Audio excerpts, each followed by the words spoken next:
लोग सोचते हैं कि पार्टी बदलते ही किस्मत बदल जाएगी।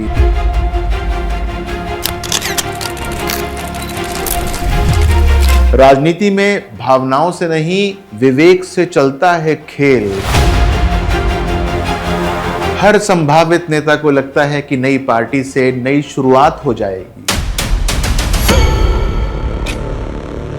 नेता सिर्फ सत्ता नहीं चाहता, वो चाहता है अपना राजनीतिक घर, एक ऐसा संगठन जहां उसे सम्मान मिले,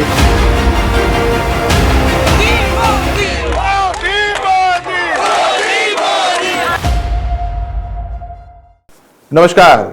हर नेता की जिंदगी में एक मोड़ आता है जब वो सोचता है क्या पार्टी बदल लूं। लोग सोचते हैं कि पार्टी बदलते ही किस्मत बदल जाएगी, कुर्सी भी मिल जाएगी। पर राजनीति में दल बदलना जितना आसान दिखाई देता है, उतना ही खतरनाक भी हो सकता है अगर कुंडली इसकी परमिशन न दे तो। इस वीडियो में मैं आपको बतलाऊंगा कि पार्टी बदलने से पहले कौन से ग्रहों का इशारा जरूरी होता है और कैसे D10 और D12 कुंडलियां बताती हैं कि आप आत्मघात करने जा रहे हैं या आगे बढ़ रहे हैं। मैं ऐसा क्यों कह रहा हूं? क्योंकि मैं हूं डॉक्टर विनय बजरंगी। मैंने ऐसे हजारों नेताओं की कुंडली देखी है जिन्होंने पार्टी बदलने की कोशिश की, पार्टी बदली भी। उनमें से कुछ ऊंचाइयों पर पहुंच गए और कुछ हमेशा के लिए गुमनाम हो गए। तो कहीं आपका नाम गुमनामी में तो नहीं, या फिर आपका नाम है ऊंचाइयों में? आइए इसकी पड़ताल करते हैं। कई बार नेता नाराज होता है, टिकट नहीं मिला, सम्मान नहीं मिला, मीडिया में जगह नहीं मिली और वो गुस्से में पार्टी बदल लेता है। ज्योतिष में ऐसे समय में चंद्रमा की स्थिति बहुत अहम होती है। अगर वह अशुभ पाप ग्रहों के प्रभाव में होता है या शनि राहु से ग्रसित होता है तो लिया हुआ फैसला सीधे जनता के विरोध में बदल सकता है। राजनीति में भावनाओं से नहीं, विवेक से चलता है खेल, और चंद्रमा जब भटकता है तो निर्णय भी डूब जाते हैं। लेकिन भावनाएं ही नहीं, असली ताकत तो ग्रहों की चाल में है। जानते हैं कौन देता है इसकी अनुमति या कौन करता है इसका विरोध। हर संभावित नेता को लगता है कि नई पार्टी से नई शुरुआत हो जाएगी, पर क्या आपके ग्रह इस बदलाव की मंजूरी भी दे रहे हैं? राहु यानी परिवर्तन और छल, बुध यानी कि बुद्धि और अलाइनमेंट, ये दोनों ग्रह अगर सही दिशा में हो और 10वें भाव को ट्रिगर कर रहे हो तभी परिवर्तन फायदेमंद हो सकता है। यह एक ज्योतिषीय खोज होती है जिसको पढ़ना बहुत आसान काम नहीं होता, और यदि इसको सही प्रकार से पढ़ा ना जाए तो आप सोचते हैं कि क्रांति होनी होगी, वो सियासी आत्महत्या के अंदर कन्वर्ट हो जाती है। पर यही सब आपकी D10 यानी कि दशमांश कुंडली में छिपा होता है। वो बतलाती है बदलाव का रास्ता यह है वो एक खाई। बात सिर्फ जनता की या पार्टी की नहीं है, बात आपके कर्मों की है। D10 कुंडली का 10वां भाव और दशाएं साफ दिखा देती हैं कि आप नई पार्टी में सफल होंगे या वहां भी विरोध का आपको सामना करना पड़ेगा। D10 कुंडली वह दरवाजा है जहां आपकी आत्मा की दिशा तय हो जाती है और वहां से दिखता है कि बदलाव आपका उत्थान करेगा या फिर वो एक पतन का मार्ग होगा। लेकिन अगर आपने उस पार्टी को छोड़ दिया जो आपकी आत्मा के संस्कारों से जुड़ी हुई थी, तो क्या करना होगा अब? क्या आपने उस घर को छोड़ दिया जो आपको मां की तरह पालता था? आपकी D12 चार्ट ये बात बताएगा, और आपको यह भी बताएगा कि आपने क्या खोया और क्या आप बचा सकते थे या क्या बचा आपके पास।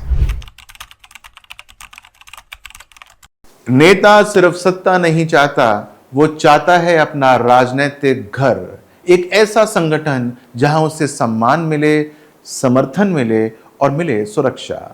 पर सवाल यह है कौन सी पार्टी आपके लिए वो घर है। ये सारी की सारी बातें पता चलती हैं D12 कुंडली से।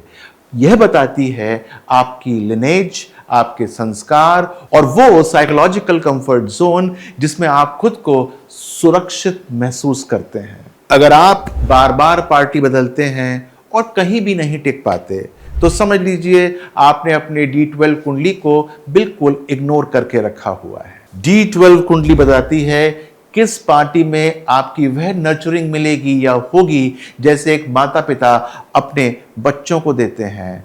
सम्मान, संसाधन और सामर्थ्य। अगर आप गलत राजनीतिक परिवार में चले गए तो ग्रह क्या करें, घर ही गलत है। यदि आप अपना जुड़ाव D12 कुंडली के आधार पर करें तो वो पार्टी आपको गोद ले लेती है या फिर आप उसमें खिल उठते हैं, ये बताता है आपका D12 चार्ट। तो भाई अगर आपने अपनी अब तक D12 कुंडली नहीं दिखवाई है या देखी है तो बहुत मुमकिन है कि आप हर जगह बाहर वाले ही बने रहें, कभी परिवार का हिस्सा बन ही ना पाए। लेकिन इसके बाद असली खेल शुरू होता है, अब वो मैं आपको बतलाता हूं। यहां पर स्टार्ट होता है मेरा काम। कौन सा काम? कई बार फैसला हो चुका होता है, दरवाजा बंद हो जाता है, पर क्या कुंडली में दूसरा दरवाजा खुल सकता है? यह मैं आपको बतलाता हूं। अगर आपने पार्टी बदल दी है, घर छोड़ा हुआ है और अब पछतावा है तो रुकिए नहीं।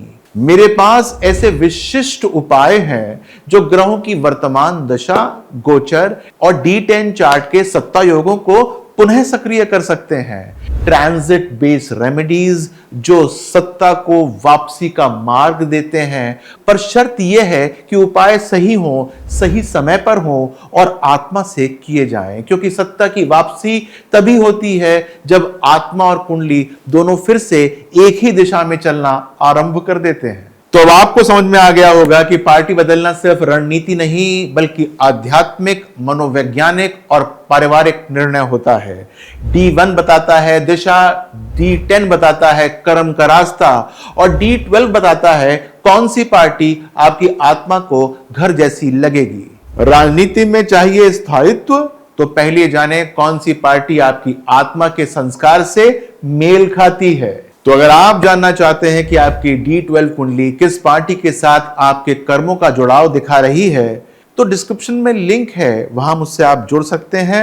मैं आपको बताऊंगा कि कहां आपको मिलेगा राजनीतिक सम्मान, सुरक्षा और असली सफलता।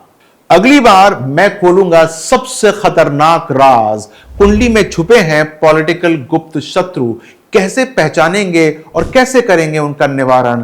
कई बार हारने का कारण सामने नहीं बल्कि किसी अंधे कोने में बैठा हुआ छुपा दुश्मन होता है जो आपकी कुंडली में वर्षों से सक्रिय है। उसे पहचानिए, उसे हटाइए, वरना राजनीति आपकी नहीं किसी और की बन जाएगी। नमस्कार।